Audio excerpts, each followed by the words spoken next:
예, 저희들이 이제 어제 주일 새벽부터 우리가 이제 기도원에 대한 말씀을 저희들이 이렇게 나누고 있습니다. 나누고 있는데 이제 저희들이 특별 새벽 기도회나 이런 기간을 통해서 좀 이렇게 말씀을 집중적으로 저희들이 조금 살피고 있습니다. 살피고 있는데 제가 이제 좀 이렇게 우리 성도님들과 같은 이런 시간들을 좀 보내는 이유 중에 하나가 이제 저는 여러 번 말씀을 드렸지만 저는 이제 모태 신앙으로 이렇게 자랐고, 그리고 나름대로 교회 생활을 참 이렇게 열심히 했는데 이제 막상 대학을 이렇게 들어가게 됐을 때, 그리고 그때 여러 가지 참 세상이 어수선하고 그럴 때 제가 이 그리스도인으로서 어떻게 살아야 되는지 그 부분을 이렇게 저는 알 수가 없었습니다.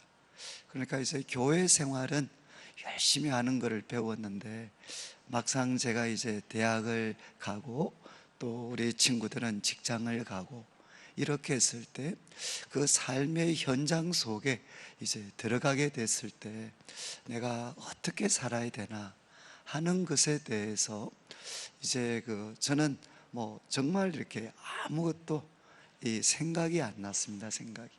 그래서 저는 이제 참 제 개인적으로는 오랫동안 어떻게 하면 예수님을 믿는 나가 이제 공부를 하든 직장을 다니든 참 속에서 예수 믿는 사람답게 살아간다는 게 도대체 무엇인가? 그러니까 이제 많은 경우는 저는 그런 이야기를 청년들 집회하면 자주 이야기하는데, 고등학교 졸업할 때까지 이제 저에게 삶의 일종의 목적이 뭐냐라고 물으면 저는 이제 물리학을 공부를 했으니까 말도 안 되는 이야기지만 노벨 물리학상 이런 거 한번 받고, 그리고 인터뷰를 해서 이제 모든 영광을 하나님께 드립니다, 이 말 한마디 하면 저는 바로 휴거 될 줄 알았어요. 저는 제 삶의 목표가 바로 저는 결국 그거였습니다. 바로 이제 제가 있는 분야에서 가장 실력 있는 사람이 되고, 그래서 이렇게 말로 하나님께 영광. 그러면 저는 그것이 이제 제가 이제 신앙적으로 제일 잘 되는 거라고 생각을 했습니다. 그렇지만 여러분들도 아시지만 그거는 현실적이 아닐 수도 있고, 그리고 이제 그건 다분히 이렇게 기복적이죠. 그러니까 과정이 없습니다. 과정.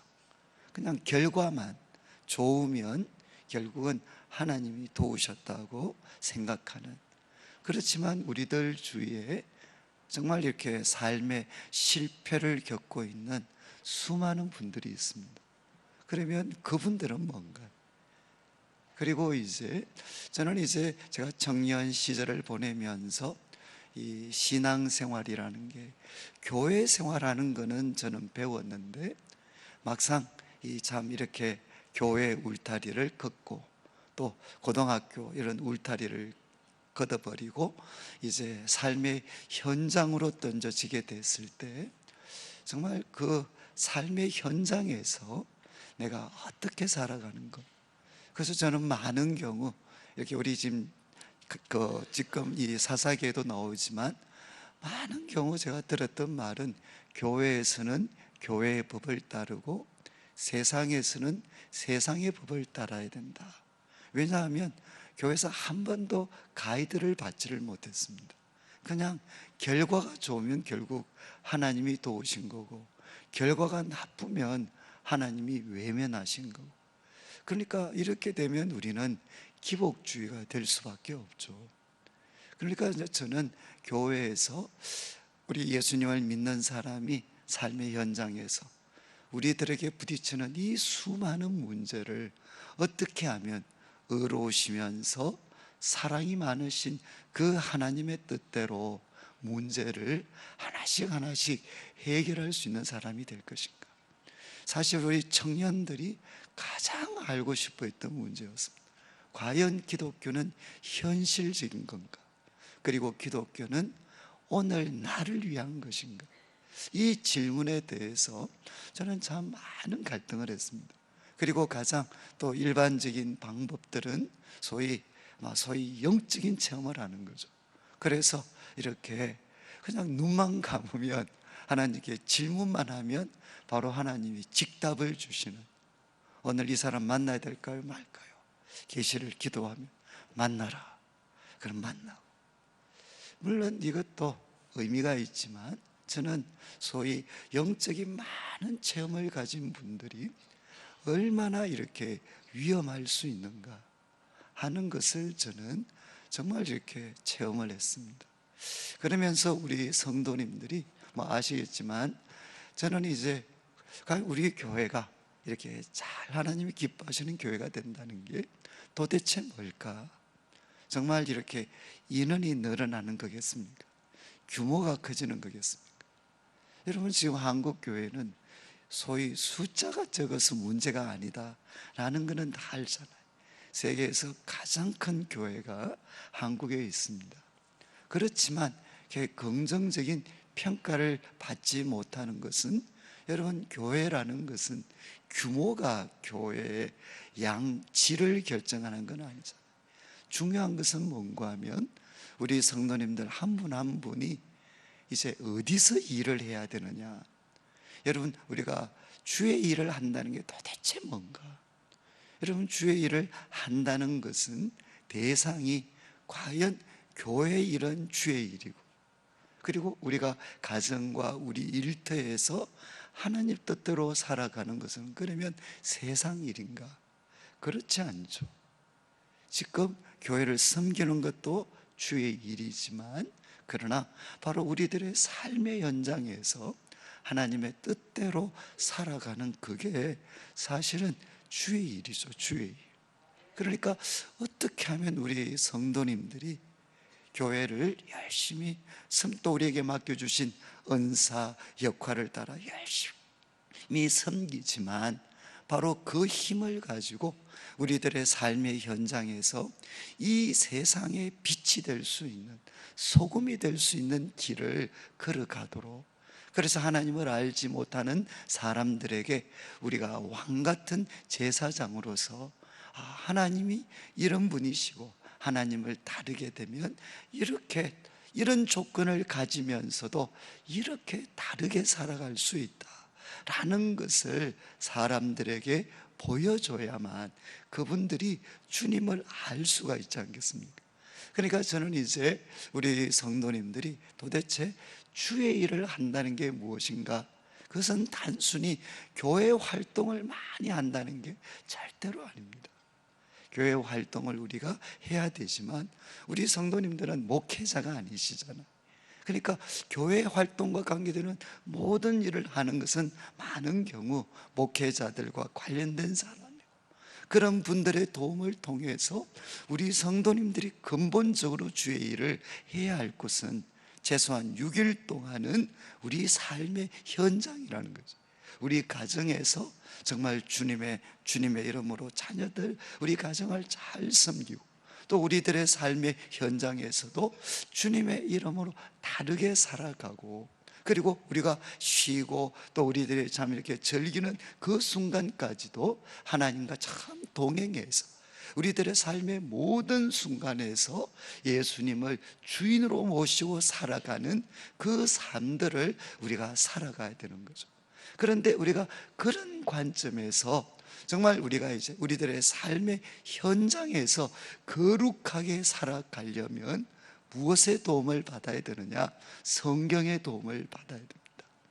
성경의 도움을 받아야 되고, 그리고 성경도 그냥 이렇게 그달기로 읽는 것이 아니라 정말 이렇게 우리 성도님들 마음에 하나님 말씀의 내용들이 정리가 되고 새겨져야만 결국 어떻게 되느냐?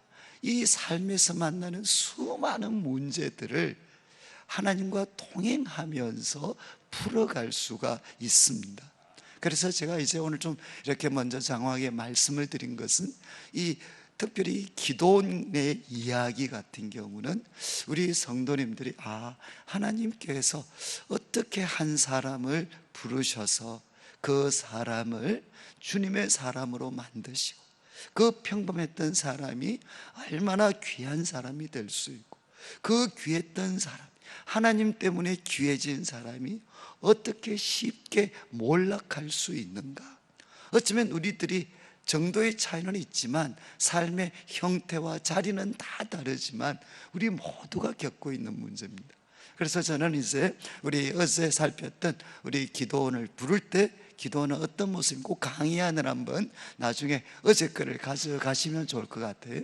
이제 거기 보시면 이런 기도원은 어떤 사람이었나, 아주 마음에 불평불만이 가득 찼던 사람입니다. 그래서 주님께서 기도원 보고, 야, 큰 용사여, 주께서 너와 함께 계신다, 이렇게 이야기했을 때 그때 기도원 뭐 하고 있었습니까? 바로 미디안 사람들한테 곡식 빼앗길까 싶어서 포도주 털에서 지금 타작을 하고 있었습니다. 그만큼 이 기도원은 급에 질려져 있었습니다. 두려워하고 있었죠. 숨어서 지금 이제 그 밀타작을 하고 있었습니다. 그때 하나님께서는 큰 용사여, 주께서 너와 함께 계신다.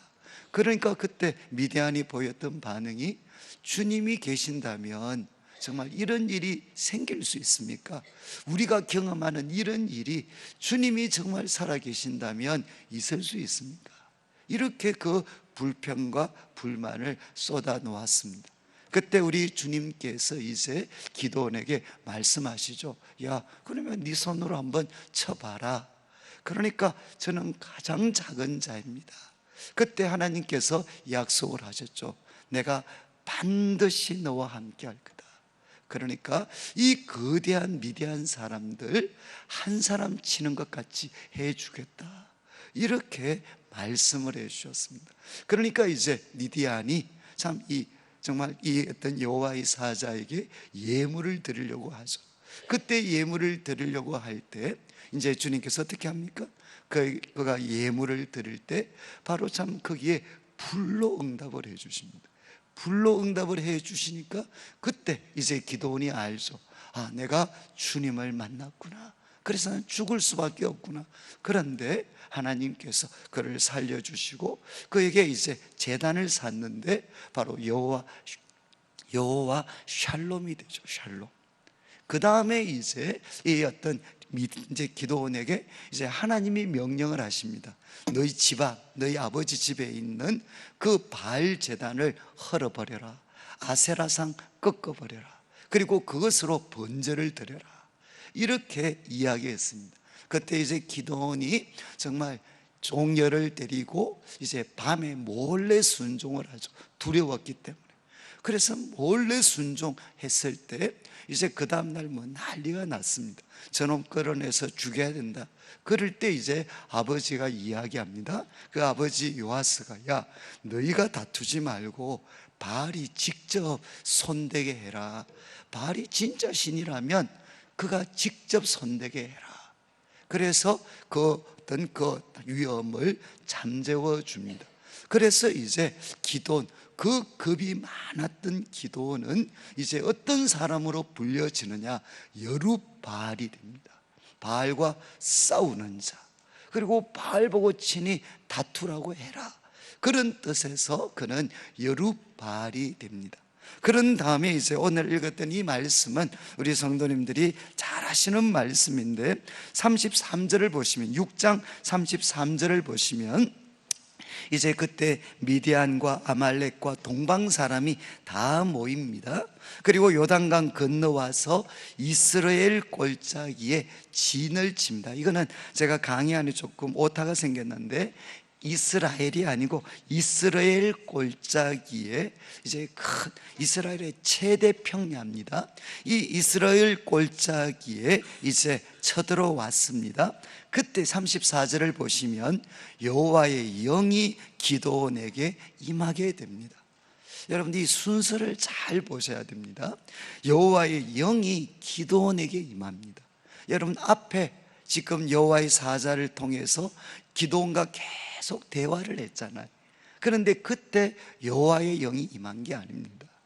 그런 과정들을 통해서 하나님은 기도원의 마음을 설득시키시고 하나님을 신뢰하는 사람으로 만들었죠. 그 다음에 어떻게 됐습니까? 여호와의 영이 기도원에게 임했습니다. 기도원에게 임하게 되고, 그래서 기도원이 나팔을 붑니다. 그리고 아비에셀 아버지 집안 사람들이 먼저 그의 뒤를 따르게 되고, 35절 기도원이 또 사자들을 므낫세, 아셀, 스불론, 납달리에 보내니까 그들도 올라와서 영접하게 됩니다. 이거는 집에 가서 찾아보시면 바로 이스라엘 골짜기를 둘러싸고 있는 지파 사람들입니다. 이제 그들이 반응을 보입니다. 자, 이제 전쟁이 시작이 됐습니다. 그때 36절이 유명한 말씀이죠. 이제 전쟁은 시작되었습니다. 그런데 무려 이때 모인 그 기도원 사람들이 얼마나 많았느냐, 우리 숫자를 한번 보시면 좋겠는데, 이제 8장 10절을 한번 보시면 좋겠습니다. 조금 지났지만 8장 10절을 보시면, 이때 세바 세문나가 갈골에 있고 동방 사람의 모든 군대 중에 칼든 자가 12만 명이 죽었고 그 남은 15,000명 가량은 그들을 따라와서 거기에 있더라. 여러분, 나중에 전쟁이 끝나고 나서 이제 중반이 끝났습니다. 몇 명이 죽었습니까? 12만 명이 죽었죠. 그런데 몇 명이 남아있다고 되어 있습니까? 15,000명 가량이 남아있다고 했습니다. 그러면 전체가 몇 명이죠? 13만 5천 명 가까운 사람들이 이제 미디안의 군대들이 공격을 한 겁니다. 그러니까 이들을 바라보고 있는 기도원의 마음이 어떠했겠습니까? 그래서 36절을 보시면 기도원이 여호와께 여쭈어서 말을 합니다. 이미 말씀하신 같이 내 손으로 이스라엘을 구원하시려거든. 정말 하나님께서 말씀하신 것처럼 내 손으로 이스라엘을 구원하시려거든. 37절, 이제 유명한 양털 실험을 합니다. 양털 실험. 하나님, 내가 양털 한 뭉치 타작마당에 두겠습니다. 만일 이슬이 양털에만 있고 주변 땅은 다 마르게 되면 주님이 말씀하신 것처럼 내 손으로 이스라엘을 구원하실 줄 내가 알겠습니다. 이렇게 이야기를 했습니다. 타작마당이 있고 그리고 거기에 양털 한 뭉치를 갖다 놨습니다. 이제 밤에 갖다 놓죠. 그리고 이른 아침이 됐을 때 지금 양털 뭉치에는 물이 있고 그리고 다른 바닥은 말라 있으면 정말 하나님이 약속하신 대로 이루겠다, 이 말씀 제가 믿겠습니다. 이렇게 이야기했을 때 38절을 보시면 그대로 됐습니다.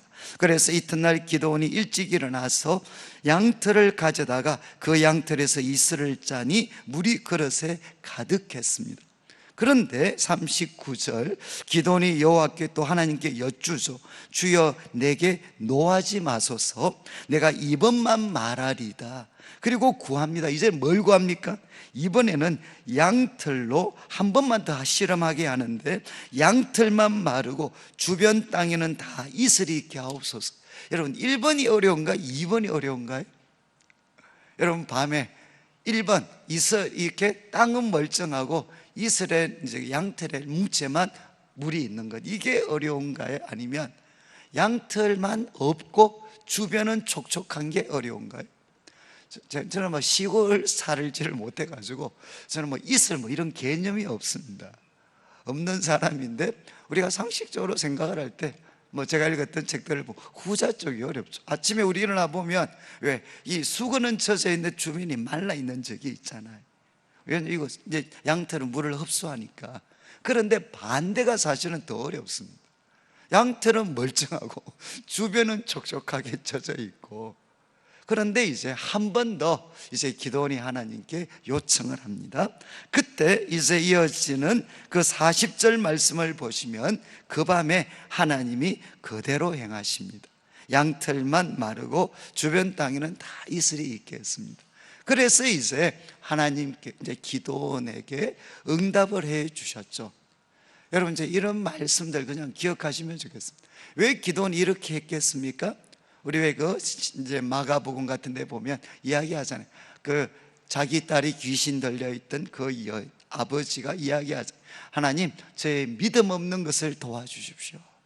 그래서 제 믿음 없는 것을 도와달라고 요청했을 때 정말 주님께서 그 아버지를 도와줬던 것처럼, 여러분 참 이 기도는 이해는 할 수 있죠. 이 어마어마한 무리들 앞에서 자기가 전쟁을 치러야 되는데, 그런데 이제 이렇게 요청했을 때 하나님이 그대로 해주셨습니다. 그리고 이제 7장 1절부터 시작을 해서 8절까지 말씀은 뭐겠습니까? 잘하는 것처럼 이제 300명의 용사로 줄이는 과정이 나와 있습니다. 그래서 7장 1절에 여룻바알이라는 기도원 모든 백성이 진을 쳤습니다. 그리고 2절 말씀에 여호와께서 기도원에게 이야기합니다. 너를 따르는 백성이 너무 많다. 내가 그들의 손에 미디안 사람 넘겨주지 않겠다.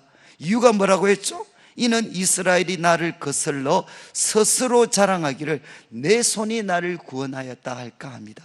이 숫자가 너무 많다. 이 상태에서 이기면 또 너희 힘으로 한 것 같이 또 교만해질 수 있다. 그래서 3절 이야기하죠. 이제 백성의 귀에 외쳐 이르라. 누구든지 두려워 떠는 자는 돌아가라. 이러니까 몇 명이 돌아갔습니까? 22,000명이 돌아갔습니다. 이제 남은 자가 10,000명입니다. 여러분 지금 앞에서 기억나시죠? 미디안은 몇 명이라고 했습니까? 13만 5천 명입니다. 그런데 이제 10,000명밖에 안 남았습니다. 그런데 4절에 기도원에게 이르시되 백성이 아직도 많다. 그러면서 이 사람들을 300명으로 추려냅니다. 그런데 여기 이제 혼란이 있는 게, 여러분 이 300명 걸러내는 과정, 시냇가에 가서 물을 마시게 하는데, 이거는 학자들이 이 본문 4절부터 시작을 해서 이제 7절까지 말씀해 보면 도대체 이 300명이 누구인지가 헷갈려요. 그래서 예를 들면 6절 말씀을 보십시오. 손으로 움켜 입에 대고 핥는 자가 300명이요 그 외의 백성은 다 무릎을 꿇고 물을 마신지라.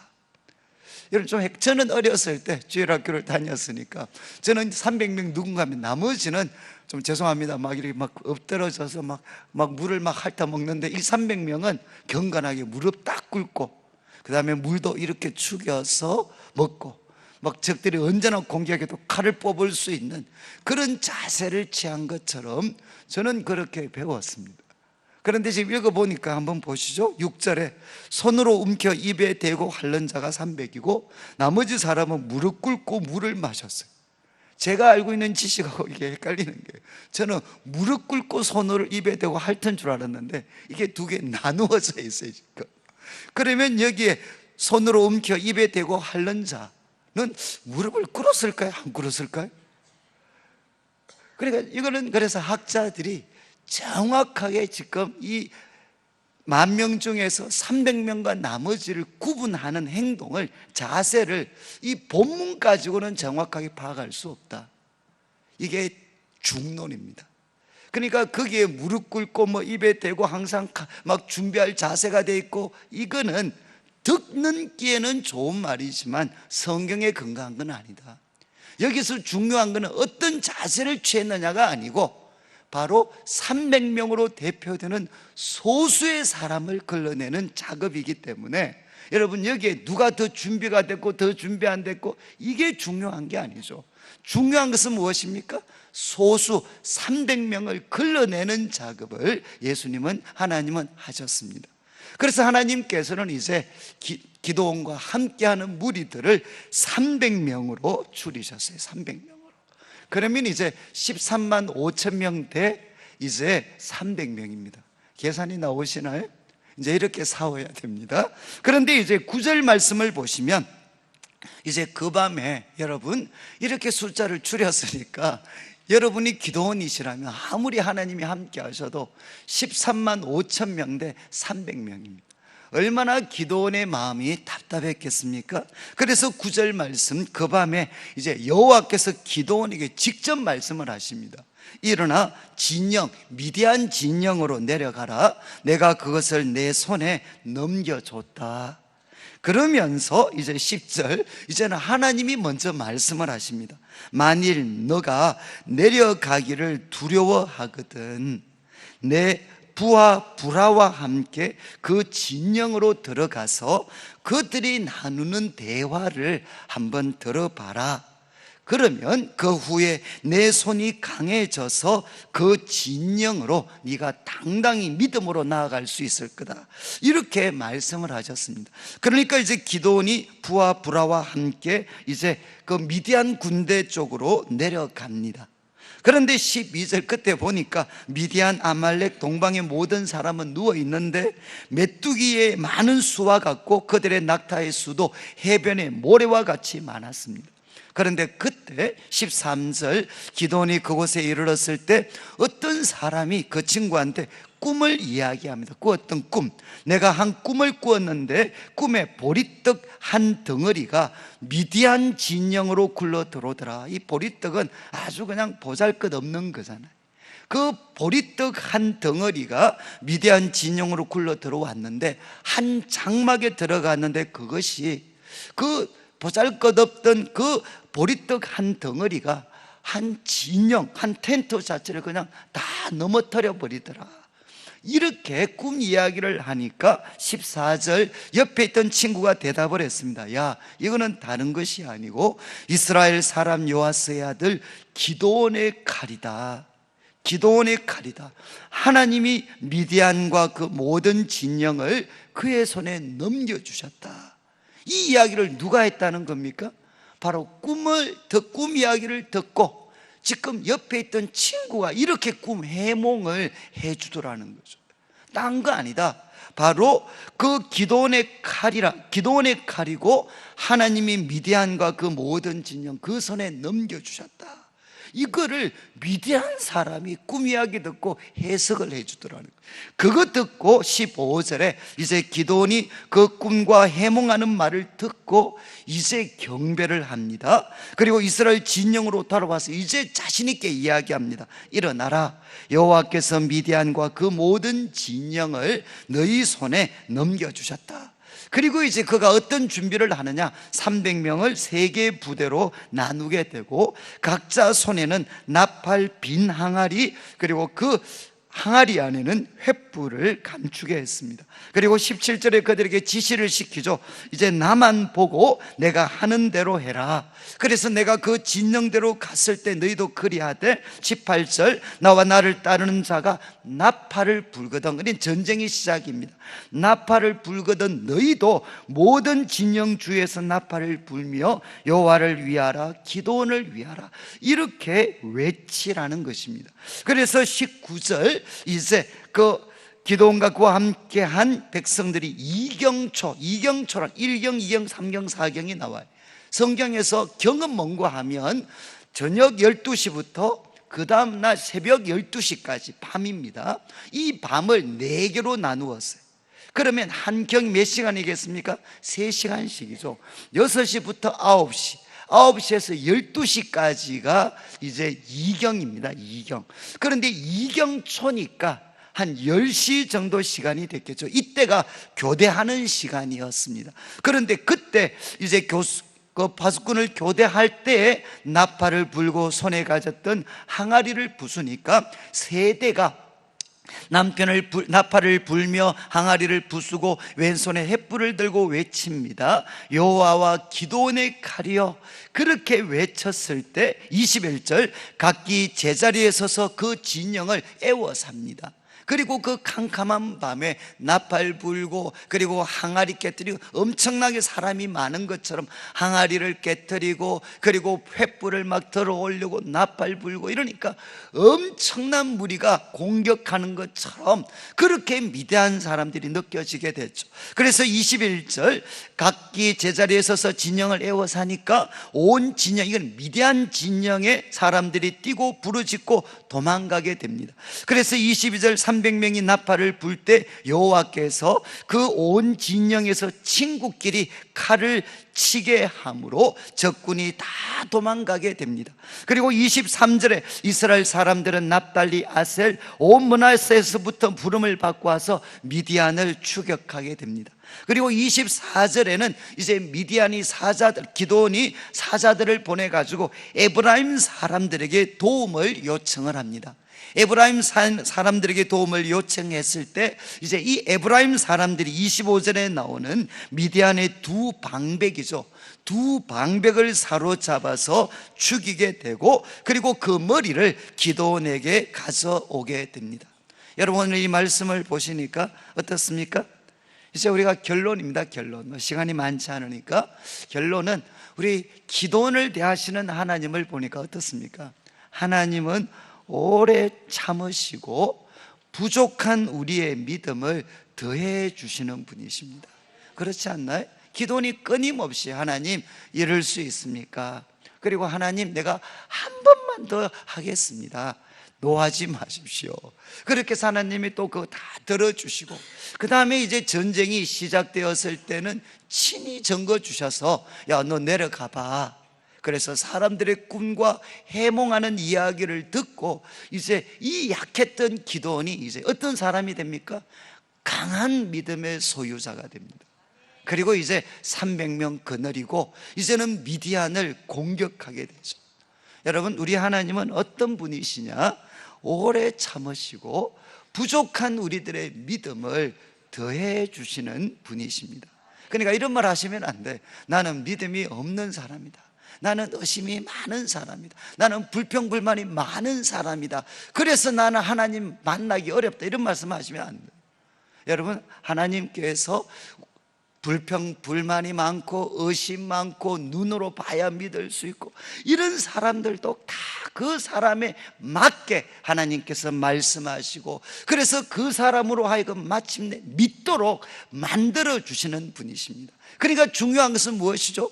여러분의 마음을 솔직하게 하나님 앞에 내어놓는 겁니다. 하나님, 저 정말 헷갈립니다. 저 정말 억울합니다. 그리고 하나님, 제 마음에 하나님한테 좀 믿을 건덕지를 주셔야 되는 거 아닙니까? 그래서 우리 하나님은 인격적인 하나님이십니다. 하나님은 인격적인 하나님이시기 때문에 우리들을 향해 오래 참으시고 믿음의 사람이 될 수 있도록 만들어주시는 분이 바로 하나님이십니다. 그리고 여러분, 오늘 말씀을 보니까 하나님은 여러분 숫자가 아니죠. 13만 5천 명 앞에 3만 5천 명, 한 3만 2천 명인가요? 그 사람들 나가도 뭐 될까 말까인데 하나님께서 다 돌려보내시잖아요. 다 돌려보내고 결국은 300명만 하나님이 남겨두셨어요. 왜 그렇습니까? 많은 숫자보다 더 중요한 것은 무엇이냐? 소수지만 하나님만 전심으로 신뢰하는 사람들, 그들을 통해서 하나님은 놀라운 역사를 이루실 수가 있다는 것입니다. 여러분, 지금 우리 교회가 뭐 규모가 엄청나게 크죠. 그것보다도 더 중요한 것은 무엇이냐? 바로 여러분들이 믿음의 사람이 될 때 우리를 둘러싸고 있는 이 세상이 미디안과 같이 수많은 사람들 데리고 와서 넘어뜨리려고 하더라도 여러분, 여호와 하나님만 전심으로 의지하는 300명이 있으면 얼마든지 우리는 하나님의 승리를 경험할 수가 있다는 것입니다. 그리고 하나님께서는 우리의 연약함을 아시고 확신을 갖도록 도와주셔요. 그래서 하나님의 능력과 도우심을 믿게 되면 여러분, 정말 이제는 성경에 나와 있는 하나님, 그 하나님을 바로 나의 하나님으로 믿게 되면 이제 어떻게 되느냐? 바로 우리는 세상이 감당할 수 없는 사람이 됩니다. 여러분, 이것이 바로 이제 성경에 나와 있는 하나님, 다른 사람이 이야기하는 하나님이 바로 나의 하나님이 되고, 그 하나님이 교회 예배 드릴 뿐만 아니라 우리 삶의 현장에서 나와 동행하실 수 있는 분이시다 라는 것을 여러분들 깨닫게 되면 우리는 어떻게 되느냐? 그 의심 많고 그 참 이렇게 불평불만이 가득 찼던 사람이 이제 뭐가 됩니까? 13만 5천 명을 한순간에 깨트려 버린, 누구도 감당할 수 없는 그런 세상이 감당 못하는 그런 하나님의 사람으로 우뚝 서 있는 거죠. 저는 요번 이 또 시간들을 통해서 오늘 기도하실 때 하나님, 저도 기도원처럼 의심도 많고 불평불만도 많고 눈으로 봐야만 믿을 수 있는 제 삶의 문제가 너무너무 큽니다. 그러나 하나님 저와 함께 해주시면 하나님의 능력과 지혜는 얼마든지 이 문제를 헤쳐나가게 도와줄 수 있는 건 믿습니다. 하나님, 저 믿음의 사람이 되게 해 주셔서 바로 제 삶을 통해, 그리고 우리 교회 성도들의 삶을 통해 바로 기도원의 놀라운 승리의 역사가 오늘날에도 펼쳐질 수 있는 은혜를 더디펴 주십시오. 기도하시는 귀한 새벽이 되면 좋겠습니다.